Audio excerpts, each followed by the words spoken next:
हजारों सालों से या अपनी उत्पत्ति के साथ ही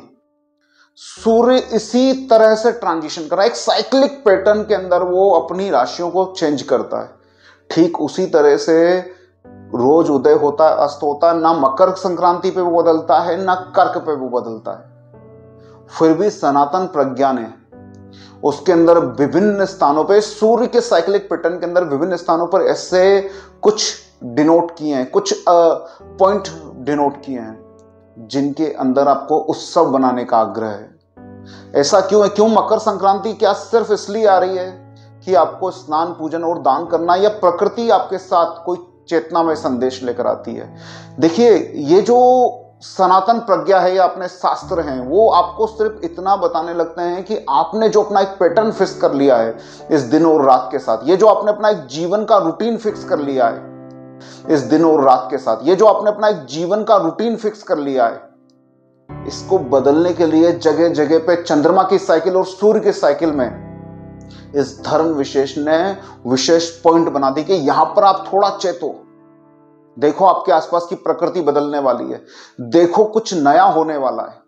दरअसल कर्क में जाता हुआ सूर्य एक तरह से प्राकृतिक रूप से आपको यह संदेश देता है कि कुछ समय के लिए अपनी गति को बाध्य कर दो। ये जो वर्षा और सर्दी का मौसम आपके जीवन के अंदर आने वाला है, ये जो एक तरह से एक्टिविटी का सुसुप्ति काल आपके जीवन में आने वाला है, ये समय है पुनः अपने अंदर चेतना, आध्यात्मिक ऊर्जा को ग्रहण करने का या भौतिक ऊर्जा को ग्रहण करने का। यह वह समय है जब आप अपने अंदर ऊर्जा को संग्रहित करते हो, एक जगह बैठते हो, कुछ समय के लिए रुकते हो और विचारते हो कि आगे के लक्ष्य क्या होंगे। यह वो समय है जिसमें आप इंटीग्रेट होते हो, एक्यूमुलेट होते हो।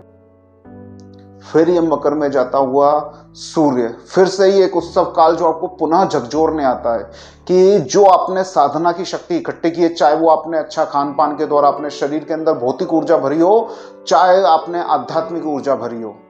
ये समय वापस आपको आंदोलित करता आके वो जो सुप्त हो चुकी थी सूर्य की किरणें, वो जो माहौल ठंडा हो गया था इस धरती के ऊपर, वो धरती जो लिचलिची हो चुकी थी, वो नदियां जो जम चुकी थी,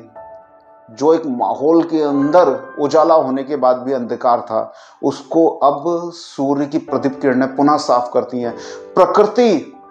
यहाँ पे पुनः आंदोलित होने की कोशिश करती है और ये जो सनातन प्रज्ञा है, जो हमारे शास्त्र हैं, इनके द्वारा बनाए गए ये जो धर्म हैं,